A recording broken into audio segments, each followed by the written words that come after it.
Good evening. The Baltic skies have become the latest front in a dangerous geopolitical standoff. The serene beauty of the region now masks a brewing conflict that could have far-reaching consequences. This week, Russian military aircraft deliberately violated Estonian airspace, a NATO member, testing the alliance's resolve. The incursion occurred near Väinlõ Island, a strategic point in the Baltic Sea, raising alarms across the region. Estonian officials called it a calculated provocation, not a navigational error. They emphasized that such actions are part of a broader strategy by Russia to undermine regional stability and challenge international norms. The incident is a direct challenge to the post-Cold War order and the principle of collective security enshrined in NATO's Article 5. This principle states that an attack on one member is considered an attack on all, a cornerstone of NATO's deterrence strategy. With Russia's war in Ukraine raging, this act fits a broader pattern of aggression meant to intimidate neighbors and distract the West. The ongoing conflict in Ukraine has already strained international relations, and this latest move adds another layer of complexity. The world is watching to see how NATO, and especially the United States under President Trump, will respond. The alliance's credibility is on the line, and any sign of weakness could embolden further provocations. Emergency meetings have been called at NATO and the UN, as leaders reaffirm their commitments and draw clear lines. These discussions are crucial in formulating a unified response that will deter further aggression and maintain regional stability. The stage is set for a critical test of international resolve with profound implications for European security.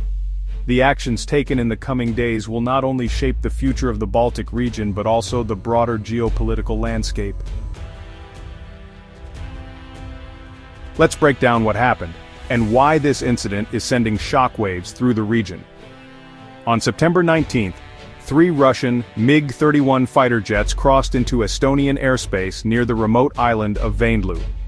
They didn't just briefly stray over the border, they remained for a full 12 minutes, a significant and deliberate breach of international norms. This wasn't a fleeting mistake, but a calculated move that left Estonian air defense scrambling and international observers stunned. The Russian jets flew with their transponders switched off, making them invisible to civilian air traffic control.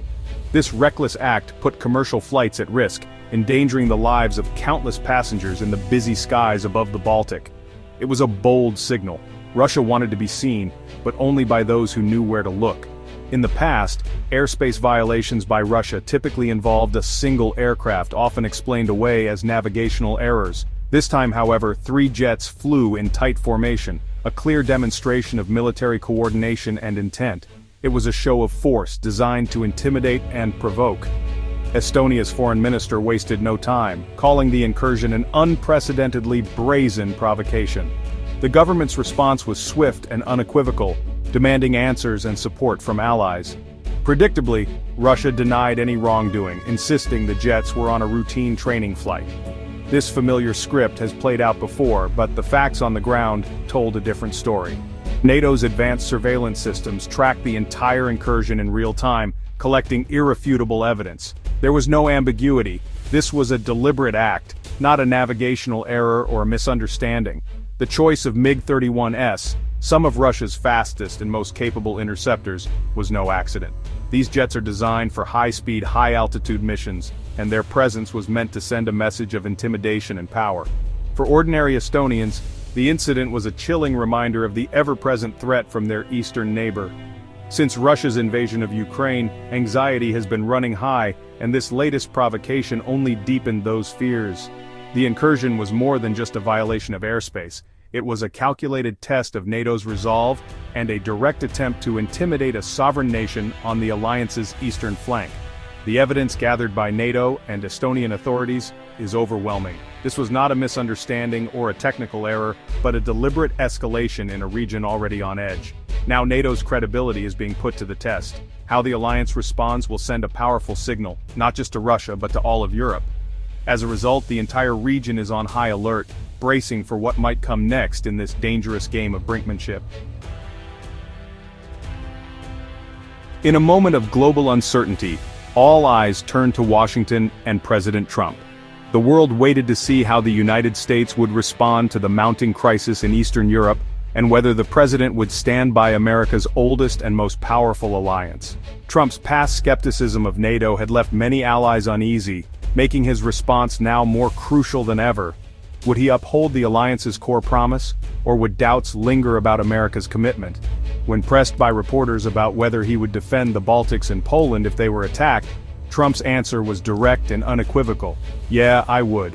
His words echoed through the halls of power in Europe and beyond. This clear affirmation of Article 5, NATO's collective defense clause, reassured nervous allies. For leaders in the Baltics and Poland, it was a vital signal that the United States would not abandon them in their hour of need. At the same time, it sent a pointed warning to Moscow that any aggression would be met with a united response. Trump went further, publicly condemning the Russian incursion and calling it big trouble for Moscow. His words marked a sharp departure from previous ambiguity, making clear that the U.S. would not tolerate further destabilization in the region. The shift from uncertainty to a firm, unmistakable stance was evident to all. Trump's tone and body language left little doubt about his intentions. Eastern European allies welcomed the clarity, seeing it as vital reassurance in a time of heightened tension. For them, the president's words were more than rhetoric, they were a lifeline. The message was unmistakable. A provocation against one NATO member is a provocation against all. The alliance's unity and resolve were on full display, backed by the might of the United States military.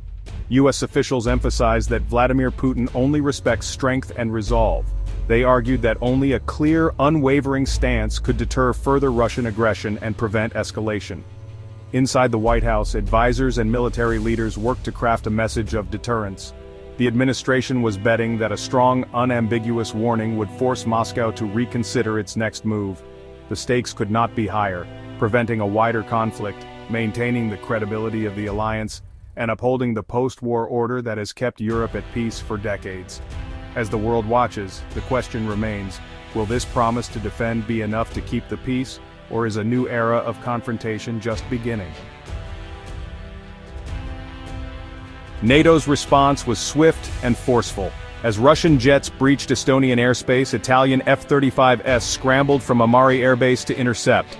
The Russian pilots ignored signals but eventually turned back, demonstrating NATO's readiness. Germany's Luftwaffe and the UK's Royal Air Force also launched jets, tracking Russian aircraft and reinforcing the alliance's vigilance. Sweden and Finland, now NATO members, scrambled their own aircraft, showing regional unity. These coordinated actions sent a clear message. NATO airspace will be defended collectively. The alliance's multinational response underscored its cohesion and capability. Every Russian move is being watched and countered. The show of force was a warning to Moscow. NATO is united and prepared. The skies over the Baltic are now a front line of deterrence. For Estonia, this was more than a military provocation. It was a haunting echo of Soviet occupation. Prime Minister Kristen Michael called for a united, strong response, knowing Estonia's security depends on NATO's credibility. Estonia summoned Russia's envoy and delivered a formal protest. Crucially, Estonia invoked Article 4, compelling NATO to consult on the threat. The anxiety spread across the region, Poland, Latvia and Lithuania all on high alert after recent Russian provocations. Ukraine's President Zelensky used the moment to urge the West to hold firm against Russian expansionism. The message: if Putin isn't stopped, the threat will spread. The Baltic states are the front line in Europe's security. The crisis quickly moved to the diplomatic stage. Estonia's Article 4 request triggered a NATO meeting of all 32 member states. The UN Security Council also convened, putting Russia's actions under global scrutiny. European leaders condemned the incursion as a threat to the continent's security. Some, like Czech President Pavel, called for NATO to be ready to shoot down violators if necessary. These diplomatic moves aim to isolate Russia and show that provocations carry real costs. The West is working in unison to craft a strong, measured response. The world is watching for consequences, not just words. What's Putin's goal? Experts say these provocations are calculated. Russia is testing NATO's unity, especially the US commitment, probing for weakness. By creating crises in the Baltics, Moscow hopes to distract from Ukraine and stretch Western resources. Domestically, these acts are used to rally support and project strength. Russia wants to make frontline states feel insecure and undermine faith in NATO. The long-term aim reshape Europe's security landscape and force neighbors into a more neutral posture. It's a strategy of intimidation and division. Why does this matter right now? Because it's a direct test of the collective security that's kept Europe at peace for decades, shaping its future. If NATO fails to respond with unity and resolve, it invites more aggression. This is about the right of small nations to live free from intimidation and fear. The response will define Europe's security for many years to come. A firm united stand will deter Russia. Weakness will only embolden it further. The peace of an entire continent is truly at stake. The choices made now will echo far beyond Estonia's skies and borders. The world is watching to see if the West is truly up to the challenge.